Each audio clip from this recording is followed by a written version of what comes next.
नमो भगवते वासुदेवाय।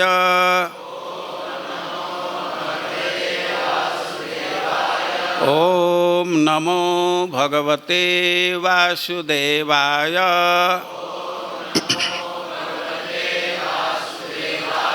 ओम नमो भगवते वासुदेवाय।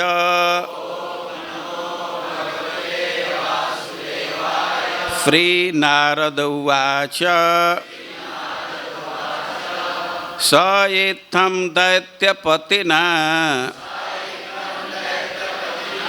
परिपृष्टो महामुनिः स्मयमानस्तमभ्याह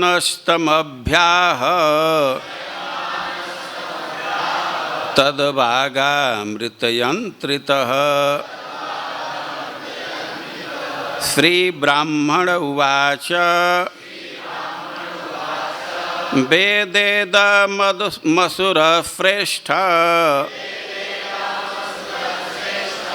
श्री ब्राह्मण उवाच वेद इदं असुरश्रेष्ठ भवान् ननु आर्यसम्मतः इहा उपरमयोः नृणां पदानि अध्यात्मचक्षुषा। श्री ब्राह्मण उवाच वेदेदमसुरश्रेष्ठ भवान्नन्वार्यसम्मतः इहो परमयो नृणां पदान्यध्यात्मचक्षुषा। वेदेदमसुरश्रेष्ठ भवान्नन्वार्यसम्मतः इहो परमयो नृणां इहो परमयो नृणां इहो परमयो नृणां इहो परमयो नृणां। ह्रस्वर दीर्घ में अंतर होता है ध्यान रखना चाहिए। इहो परमयो नृणां पदान्यध्यात्मचक्षुषा। वेदेदमसुरश्रेष्ठ भवान्नन्वार्यसम्मतः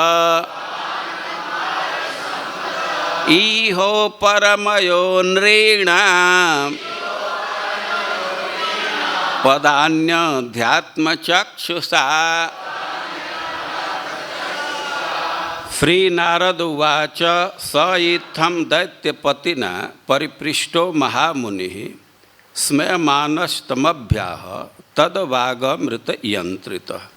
श्री नारद मुनि ने आगे कहा, जब दैत्यराज भक्त प्रहलाद महाराज इस प्रकार से साधु पुरुष से प्रश्न कर रहे थे तो वह शब्दों की अमृत वर्षा से मुग्ध हो गया और उसने मुस्कुराते हुए भक्त प्रहलाद महाराज की उत्सुकता का इस प्रकार उत्तर दिया। अब आप लोग पीछे से बोलिए। श्री ब्राह्मण उवाच। श्री ब्राह्मण ने उत्तर दिया,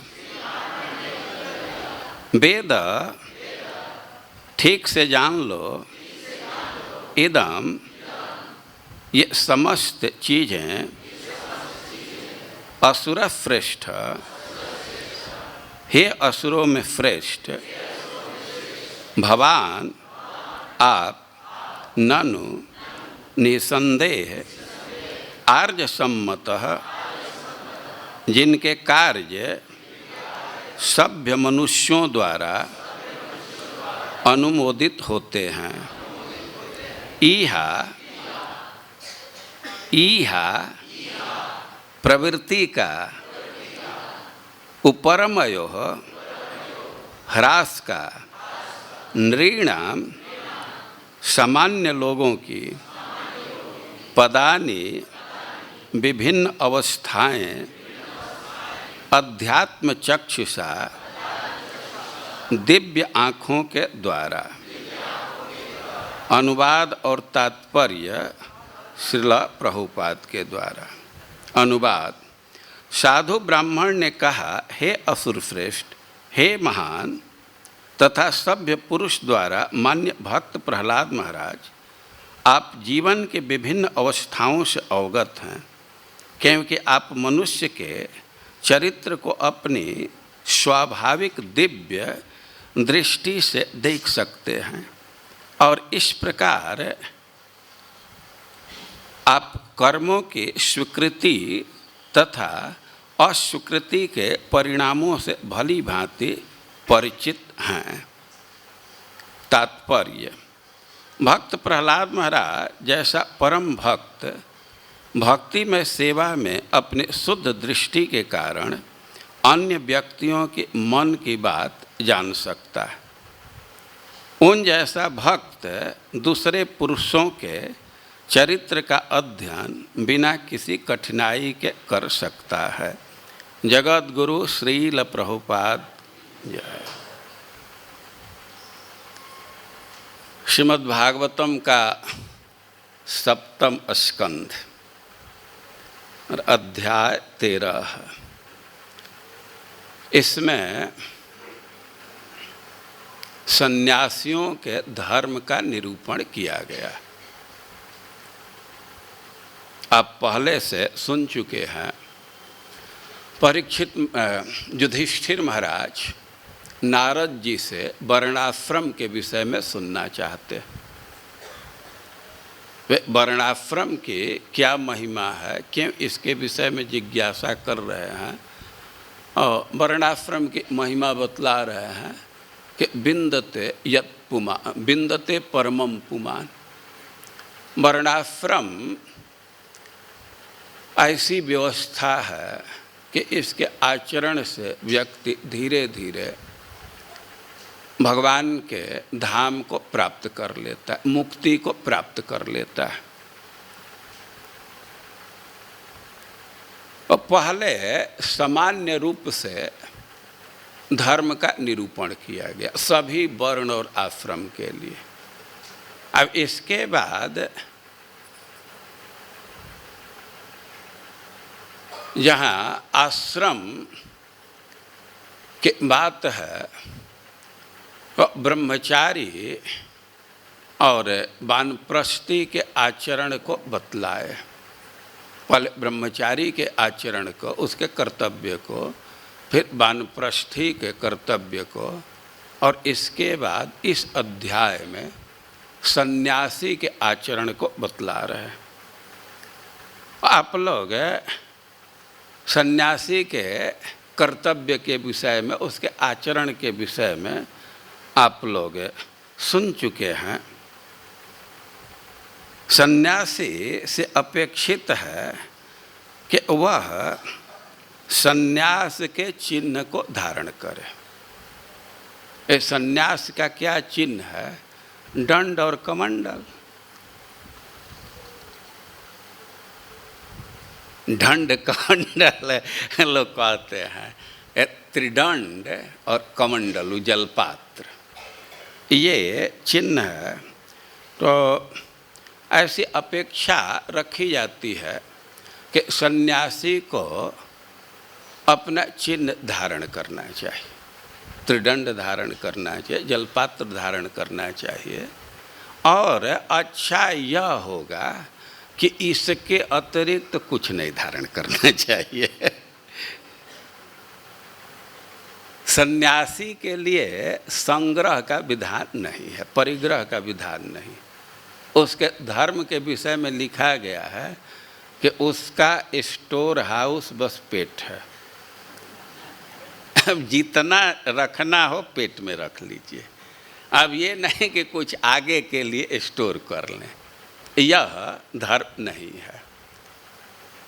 और कोई आपातकाल है तो जिस चीज़ का त्याग कर चुका है तो देह निर्वाह के लिए उसको भी स्वीकार कर सकता है। नहीं तो सामान्यतः अब जिस चीज़ का त्याग कर दिया, जिस सुविधा का त्याग कर दिया, उसको फिर से स्वीकार करने का विधान नहीं है। तो चिन्ह धारण करना चाहिए। और एक अवस्था है कि सन्यास के चिन्ह को भी न धारण करे तो कोई बात नहीं। तो कह रहे हैं कि अव्यक्त लिंगो, हो सकता है कि एक अवस्था आ जाए और वह सन्यास के चिन्ह को धारण नहीं कर रहा है, वस्त्र इत्यादि का ध्यान नहीं रख रहा है, वो अव्यक्त है। अब ऐसा वस्त्र पहनता है, ऐसा उसका व्यवहार है कि पता ही न चलेगा कि किस वर्ण का है। तो इसमें कोई दोष नहीं है, ठीक है, इससे कोई कठिनाई नहीं है। लेकिन एक चीज़ स्पष्ट होना चाहिए, व्यक्तार्थ, सन्यास का चिन्ह धारण करे या न करे कोई बात नहीं, सन्यास के चिन्ह का वो त्याग कर सकता है। लेकिन जो सन्यास का प्रयोजन है तो वह बिल्कुल स्पष्ट होना चाहिए, उसमें कोई कन्फ्यूजन नहीं होना चाहिए। व्यक्त अर्थ, सन्यासी को यति कहते हैं। यति का अर्थ है कि जो यत्न में लगा हुआ है, जो यत्न कर रहा है, प्रयास कर रहा है। अरे किस लिए यत्न कर रहा है?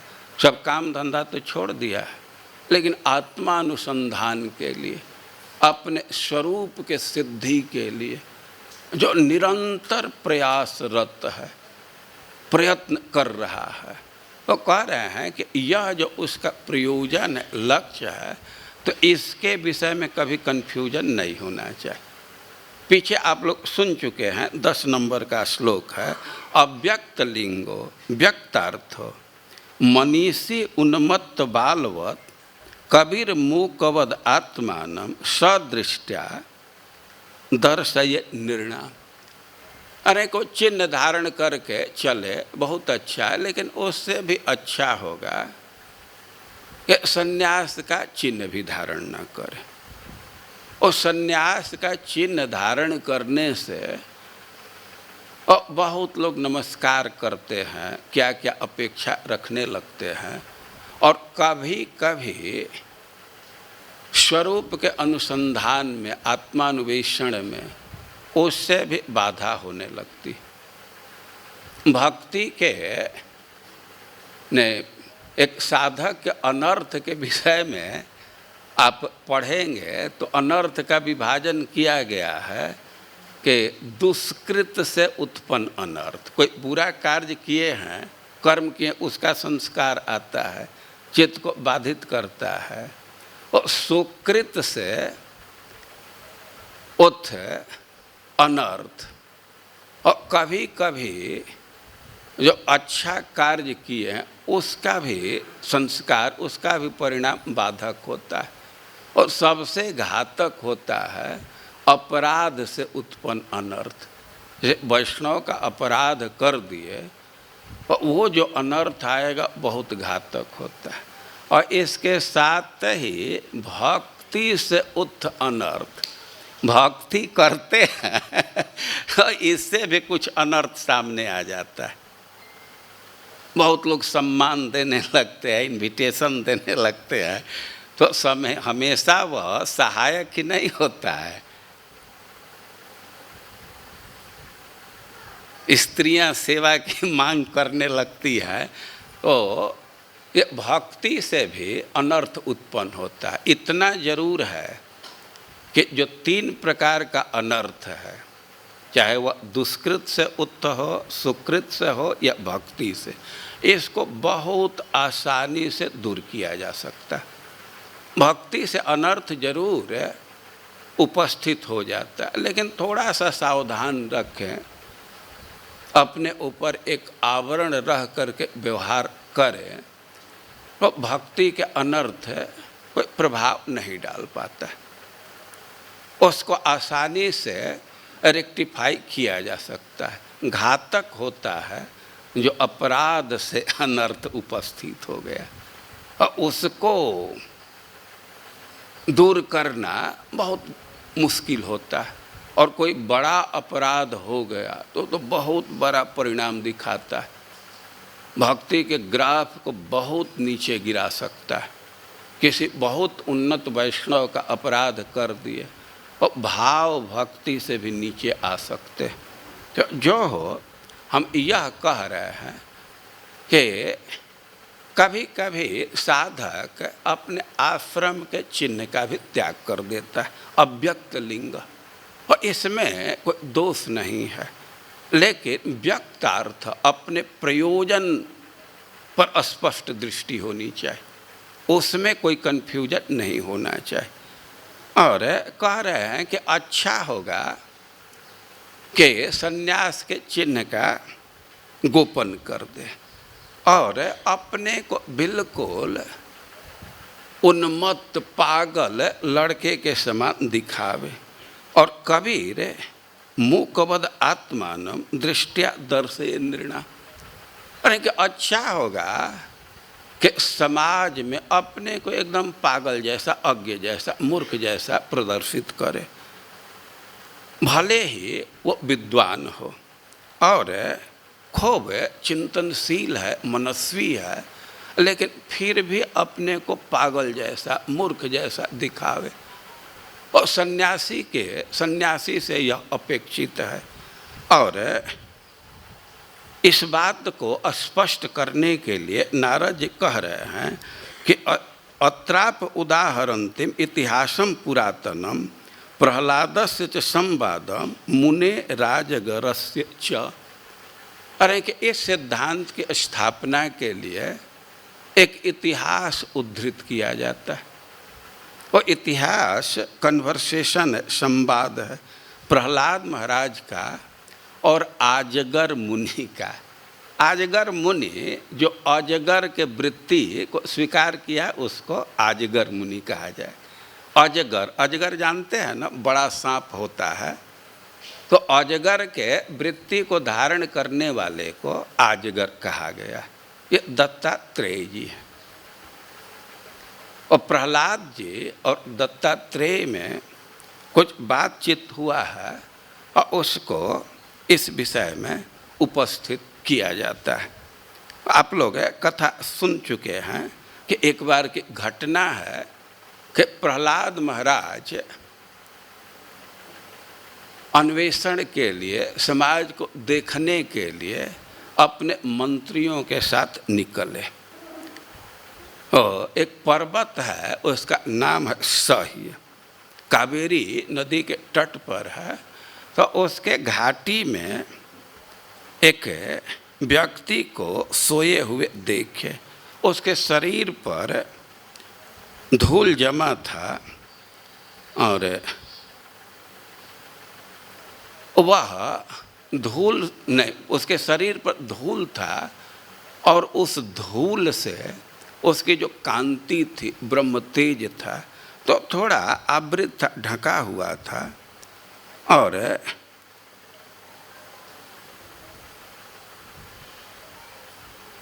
प्रहलाद महाराज इस अवस्था में देखे कि कोई व्यक्ति सोया हुआ है और उसके शरीर पर धूल भरा हुआ है। यद्यपि उसका ब्रह्म तेज प्रहलाद महाराज देख रहे हैं, लेकिन फिर भी वो धूल के चलते स्पष्ट नहीं दिखाई दे रहा है। प्रहलाद महाराज तो उस व्यक्ति को पहचान गए, समझ गए, कितना हो धूल से ढका हुआ था, उसके ब्रह्म तेज का वे आकलन कर लिए। और तम नत्वा अभ्यर्च विधिवत पादयो शीर्षा स्पृशन, वे गए उसके चरणों में अपना मस्तक का स्पर्श करके उसको प्रणाम किए और वे उनसे कुछ ज्ञान लेना चाहे और उनसे प्रश्न किए। उनसे कुछ सुनना चाहते थे, उनसे कुछ ज्ञान लेना चाहते थे, तो उनसे प्रश्न किए। और प्रश्न कर रहे हैं कि आपका शरीर बहुत स्थूल है, मोटा तगड़ा शरीर है, बिल्कुल पुष्ट शरीर है, ऐसा लग रहा है कि कोई धनी व्यक्ति का शरीर हो, जिसके पास कार्य करने से, बिजनेस व्यापार करने से, उद्यम करने से धन हो, और जो भोग का सेवन कर रहा हो, तो वैसा आपका शरीर दिख रहा है। लेकिन सच्चाई यह है कि आप तो कोई भोग नहीं भोग रहे हैं, आप तो कोई उद्यम नहीं कर रहे, कोई क्रिया नहीं कर रहे हैं, चुपचाप यहाँ सोए हुए हैं। तो आपका शरीर इतना स्थूल कैसे है, इतना स्वस्थ कैसे है, आप मोटे ताजे कैसे हैं? इस विषय में हमको आप बतलाइए। और कह रहे हैं कि कभी कल्पो निपुण देख चित्र प्रिय कथा सम लोकस्य कुर्वतः कर्म शेषे तद वीक्षितापिवा। प्रहलाद महाराज कह रहे हैं कि आप तो बड़े विद्वान हैं और दक्ष व्यक्ति हैं, और आपका प्रवचन बहुत सुंदर है, आपकी वाणी बहुत सरस है, और आप सबका हित करने वाले हैं, और आप देख रहे हैं कि संसार के लोग विविध प्रकार के काम में लगे हुए, सब अपने काम धंधा में लगा हुआ है, आप स्पष्ट देख रहे हैं, और आप क्यों चुपचाप सोए हुए? तो एक तरह से देखा जाए तो प्रहलाद महाराज का दो प्रश्न है कि आप के पास कोई सुविधा नहीं है, कोई भोग की सामग्री नहीं है, और फिर भी आपका शरीर बिल्कुल हिष्ट पुष्ट कैसे है? और आप स्पष्ट देख रहे हैं कि सारे संसार के लोग विविध प्रकार के क्रियाकलाप में लगे हुए हैं, और आप बिल्कुल चुपचाप सोए हुए हैं, ऐसा आप क्यों कर रहे हैं? तो अब हम लोगों का श्लोक प्रारंभ हो रहा है, और प्रहलाद महाराज के प्रश्न का क्या प्रभाव हुआ दत्तात्रेय जी पर, इसको नारद जी कह रहे हैं। स इत्थम दैत्यपतिना परिपृष्टो महामुनि स्मयन माहतमभ्याह तद बागामृत यंत्रित। कह रहे महामुनि दत्तात्रेय जी तो बिल्कुल उद्यम से हीन हो करके सोए थे, पड़े हुए थे, लेकिन स इत्थम दैत्यपतिना परिपृष्ठ। प्रहलाद महाराज जब उनसे ऐसे प्रश्न किए तो स्मयमान, वे मुनि ब्राह्मण दत्तात्रेय जी मुस्कुराए, और तमभ्याह, उनसे बिल्कुल उनको अभिमुख करके उनके समक्ष उनसे बोले। तद बागामृत यंत्रित, वे सब क्रियाकलाप का त्याग कर चुके हैं, चुपचाप सोए हुए हैं, तो प्रश्न का उत्तर देने के लिए इतना जल्दी कैसे तैयार हो गए? और कह रहे हैं कि अभी आह, प्रहलाद महाराज को अभिमुख करके उनके समक्ष हो करके डायरेक्ट उनसे बात कर रहे हैं, तो कारण दे रहे हैं तद बागामृत यंत्रित।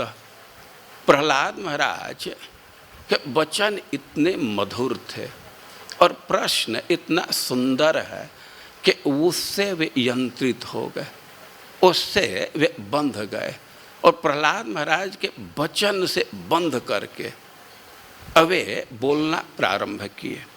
तो यह टिप्पणी दे रहे हैं नारद जी।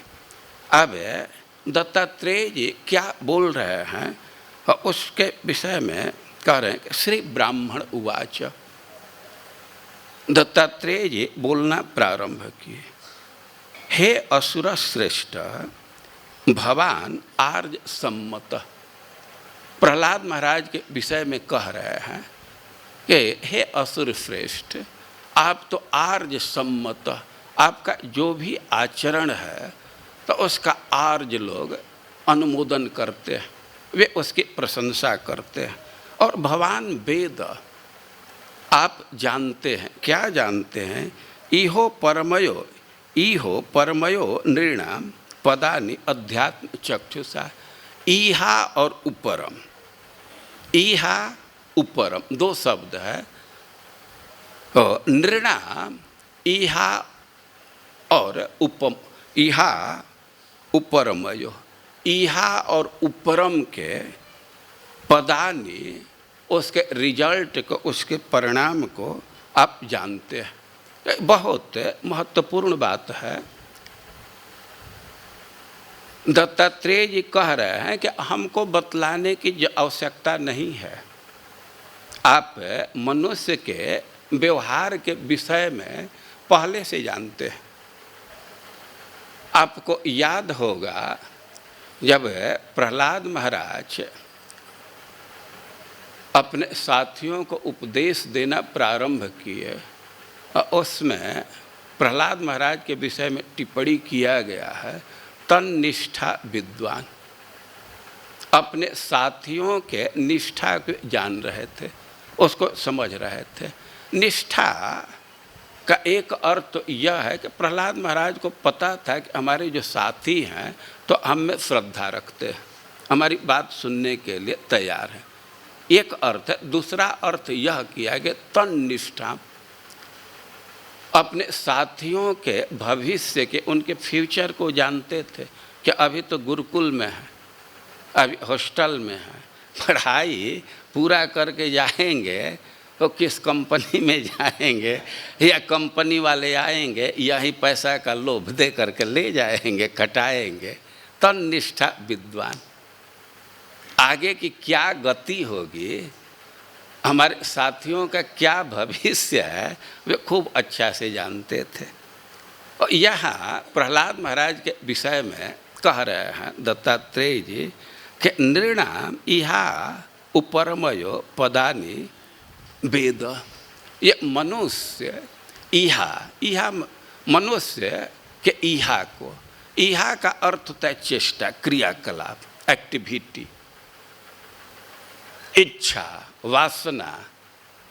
इहा नृणाम इहा और उपरमयो, इहा करने से, चेष्टा करने से, कर्म करने से मनुष्य को क्या प्राप्त होगा, ये कर्म का फल क्या होगा, इसको भी आप जानते हैं। और उपरमयो, इससे उपरत हो जाए, कर्म का त्याग कर दे, विरति को धारण कर ले, तो इसका क्या रिजल्ट होगा। पदानी मतलब रिजल्ट, उसका फल, इसको भी आप जानते हैं। अरे भाई हम कैसे जान गए? अध्यात्म चक्षुषा, मनुष्य क्रियाकलाप में लगा हुआ है, विविध प्रकार का कर्म कर रहा है, और उसका क्या फल होगा, और जो सब कर्म का त्याग कर दिया है, कुछ कर नहीं रहा है, तो उसका क्या फल होगा, ये दोनों को आप जानते हैं। कैसे जानते? अध्यात्म चक्षुषा, विवेक की दृष्टि से, अंतर्दृष्टि से। या एक अर्थ है कि अध्यात्म चक्षुषा, आप मनुष्य के साइकोलॉजी को जानते हैं, आप किसी भी व्यक्ति के मनोभाव को समझने में दक्ष हैं। और अध्यात्म चक्षुषा, अपने दृष्टि उसके अध्यात्म डाल करके, उसके अंतःकरण पर डाल करके, उसके अंतःकरण को देख करके, उसके हाव भाव को देख करके आप समझ जाते हैं। और मनुष्य समाज के चेष्टा को जान करके, उसके साइकोलॉजी को जान करके, उस पर दृष्टि रखने से आप समझ रहे हैं कि कोई मनुष्य कर्म का त्याग करता है या कर्म लगा रहता है तो उसका क्या रिजल्ट होता है। तो यहाँ प्रहलाद महाराज के विशेषता को बतला रहे हैं। प्रहलाद महाराज के यह उन्नत स्थिति है कि व्यक्ति के भीतर की बात को भी समझ जाते हैं। वास्तव में कोई कोई व्यक्ति है कि भीतर की बात को समझ जाता है। हम अपनी बात को ठीक से समझे या न समझे, दूसरा समझ जाता है। और केवल हृदय की बात ही नहीं है, शरीर के विषय में भी हम लोग तो कुछ कष्ट अनुभव करते हैं, कुछ कठिनाई होती है, चक्कर आता है, क्या क्या, लेकिन क्या कठिनाई है, क्यों ऐसा हो रहा है, इस बात को नहीं समझते। लेकिन कोई वैद्य है तो नाड़ी पकड़ करके अब लीवर में क्या गड़बड़ी है, आंत में क्या क्या है, वो सब समझ जाता है। और यही स्थिति मानसिक समस्या के विषय में प्रसिद्ध घटना है कि व्यासदेव बड़े भारी असंतोष में थे। वे विचार कर रहे थे कि हमारा जीवन दूसरे के उपकार के लिए बीत गया, तो समाज के लिए मैं बहुत बहुत कार्य किया, और वे समाज के लिए किया और अपना आचरण ठीक नहीं रखेगा तो फिर भी शोक होगा, प्रसन्नता थोड़े होगी। और व्यासदेव कह रहे हैं कि ना, हम तो अग्निहोत्र इत्यादि का नियम या जो भी हमारा व्यक्तिगत नियम है उसका भी पालन किया, इसमें कोई कमी नहीं है, फिर भी हमारे हृदय में असंतोष कैसे है। वे कुछ कुछ अनुमान कर रहे थे कि शायद भगवान के गुणों का निरूपण नहीं किया, अनुमान कुछ कर रहे थे। तब तक वहाँ नारद जी आ गए और नारद जी से सीधा प्रश्न कर रहे हैं कि हमारे असंतोष का कारण आप बतलाइए। हृदय हमारे असंतोष हमारे हृदय में है, और प्रश्न सीधे नारद जी से किए और नारद जी उसका उत्तर दिए। यह कोई नवीन बात नहीं, ऐसा होता है, कठिनाई हमारे शरीर में है और वैद्य उसका कारण बतला देता है। और प्रहलाद महाराज के विषय में कह रहे हैं कि मनुष्यों की क्या स्थिति होगी, वे कर्म करेंगे तो उसका क्या रिजल्ट होगा, कर्म का त्याग करेंगे उसका क्या रिजल्ट होगा, आप पहले से ही जानते। अध्यात्म चक्षुषा, आप अध्यात्म दृष्टि से बड़े उन्नत व्यक्ति हैं और मनुष्य के कर्म करने के फल को, कर्म त्यागने के फल को आप जानते हैं। तो हम लोगों का विषय इतना ही है, लेकिन बहुत भारी कौतुक मन में होगा कि आखिर क्या रिजल्ट होता है। और जब प्रहलाद महाराज जानते ही है तो क्या दत्तात्रेय जी उत्तर नहीं दिए, कहें कि ना आप जानते हैं लेकिन फिर भी मैं आपसे बात करूंगा, हम आपको कुछ बतलाऊंगा, क्योंकि आपसे बात करने से हमारी शुद्धि हो जाएगी। तो आपको ज्ञान देने के लिए नहीं, अपने शुद्धि के लिए, अपने संतुष्टि के लिए, अपने आनंद के लिए आपके प्रश्न का उत्तर मैं जरूर दूंगा।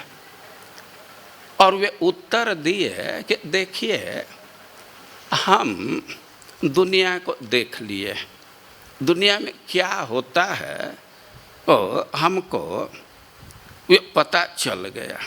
वे कह रहे हैं कि तृष्णया भववाहिन्या जोगः कामैर पूरया कर्माणि कार्यमाणो हम नाना जोनि से योजित। अरे भाई, अब देखा जाए बायोडाटा, पीछे का हिस्ट्री देखा जाए तो हमारी क्या स्थिति हुई है, अपने विषय में कह रहे दत्तात्रेय जी कि तृष्णया भववाहिन्या जोगः कामैर पूरया कर्माणि कार्यमाणो हम बहुत बहुत कार्य किए, अभी थोड़े दिन से मैं ये चुपचाप बैठा हूँ।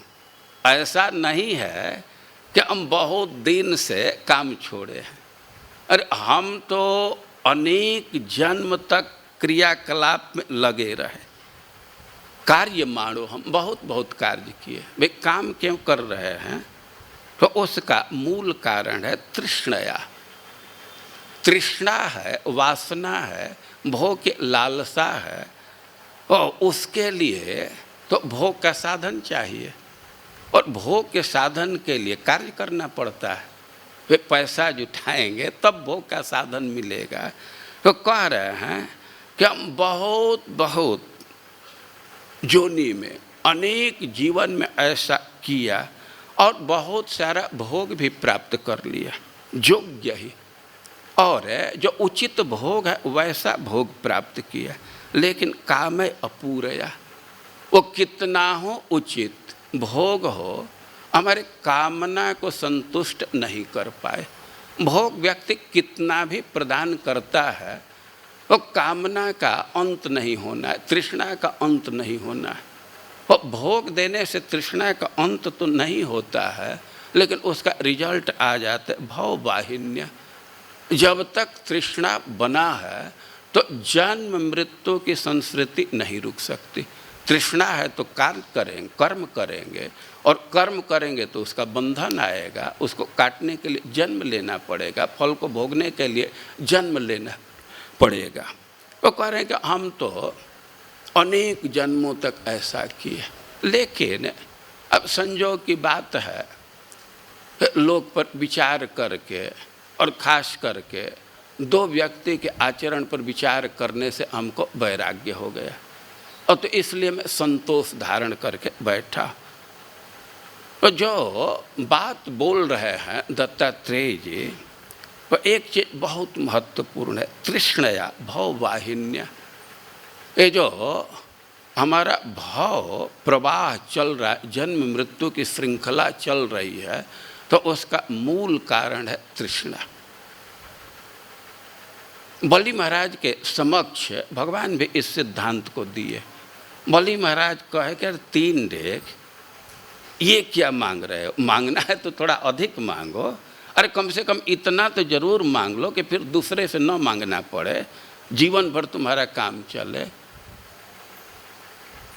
वामन देव कहने लगे कि ना, जो 3 डेग से संतुष्ट नहीं होगा तो उसको 7 द्वीप मिल जाए 9 वर्ष समेत, फिर भी उसको संतुष्टि नहीं होगी।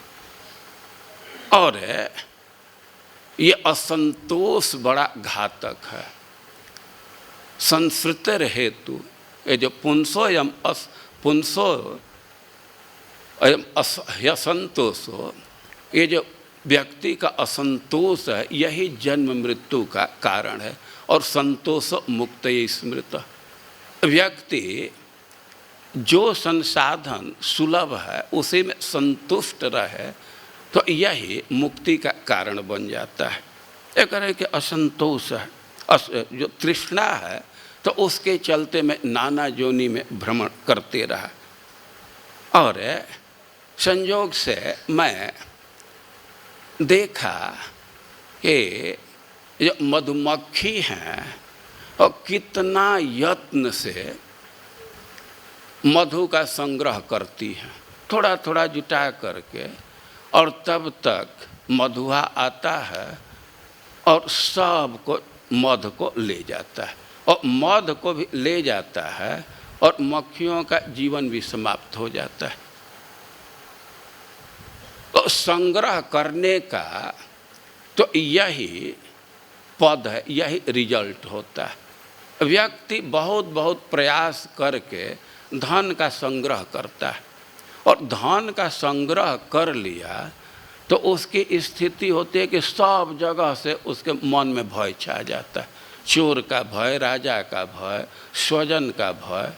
अरे चिंता अपने तरफ से रहती है कि कहीं महंगा सौदा न हो जाए, बहुत रेट देखता रहता है। उसकी यह स्थिति हो जाती है कि ठीक से सो नहीं पाता है, और कभी कभी जीवन पर भी खतरा हो जाता है। तो हम तो मधुमक्खियों के व्यवहार को, मधुआ के व्यवहार को देख करके वैराग्य धारण कर ली, और अजगर को देख करके संतोष धारण कर ली। वो अजगर है, वो कोई प्रयास नहीं करता है, पड़ा रहता है, जो उसके रेंज में आ गया तो उसको निगल जाता है। कोई बहुत कुत्ता जैसा दौड़ता नहीं रहता है भोजन के लिए, चुपचाप पड़ा है, और संजोग से आ गया तो उसको निर्वाह कर लेता है। तो उससे मैं संतोष सीखा। और यह बहुत महत्वपूर्ण चीज़ है, तृष्णा का त्याग और संतोष का धारण करना। कोई कोई प्रश्न करेगा, आखिर कैसे तृष्णा का त्याग होगा। भगवान से भी उद्धव जी प्रश्न किए, भगवान उत्तर दिए हैं कि प्रायण मनुजा लोग के लोक तत्व विचक्षणा समुद्धरंत यात्मान आत्मनैवा अशुभाशयात।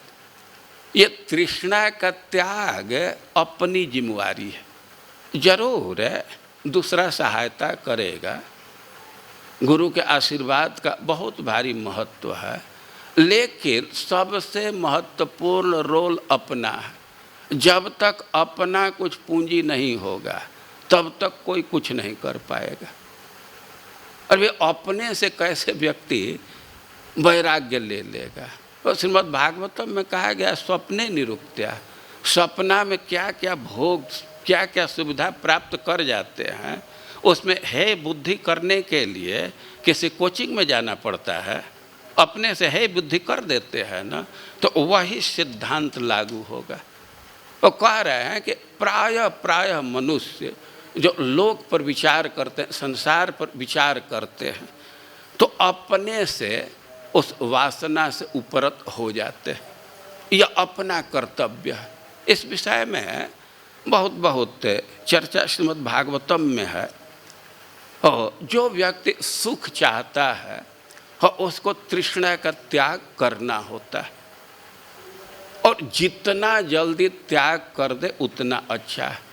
क्योंकि अपने से काल के प्रभाव से या उम्र के प्रभाव से तृष्णा का त्याग नहीं हो पाता। और त्याग की बात तो दूर है, उसमें ह्रास भी नहीं होता, उसमें कमी भी नहीं होती है।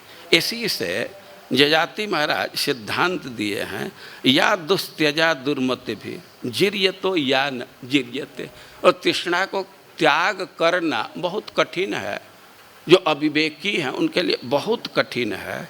लेकिन एक चीज़ जान लेना चाहिए कि समय बीत रहा है, हम भले ही बूढ़े हो जाएं, तृष्णा बूढ़ी नहीं होती है, वो कमज़ोर नहीं होती है। तो जो समय के बीतने से कमज़ोर नहीं होने वाली है। और दुख निबहा, इतना जरूर है कि तृष्णा है तो दुख भोगना ही पड़ेगा, दुख से मुक्त नहीं हो सकते। तो इसलिए जो व्यक्ति शांति चाह रहे हैं, शर्म काम द्रुतम त्यजेत, शांति चाह रहे हैं, तो आपका कर्तव्य है, अपना विवेक होना चाहिए कि यथाशीघ्र तृष्णा का त्याग कर दे। अरे कैसे त्याग होगा, थोड़ा संसार पर विचार कीजिए, बात समझ में आ जाएगी। संसार पर विचार करने से बात समझ में आ जाती है कि हमारे जो पूर्वज थे, उनके भी पूर्वज सब तो दंपति कुर्वते क्रिया, वे स्त्री पुरुष का जोड़ी बांध करके सब सुख को प्राप्त करना चाहे, सब दुख को समाप्त करना चाहे। क्या हो पाया? और कोई एक जनरेशन के लोग ऐसा नहीं कर पाए तो हम कैसे कर देंगे? हम भी नहीं कर पाएंगे। और ये संसार की पद्धति, इससे सुख को नहीं प्राप्त कर सकते, अपना मेथड बदलना होगा। तो यह जब विवेक आ जाए तब गुरु की सहायता ले करके भागवत धर्म की शिक्षा ग्रहण करने से व्यक्ति माया को आसानी से पार कर जाता है। तो यह सिद्धांत है। यहाँ प्रहलाद महाराज के व्यक्तित्व की प्रशंसा की गई है और दत्तात्रेय जी प्रहलाद महाराज के उत्तर को देना प्रारंभ किए। और क्या क्या उत्तर दे रहे हैं इसको एक एक श्लोक करके हम लोग आगे सुनते रहेंगे। हरे कृष्ण।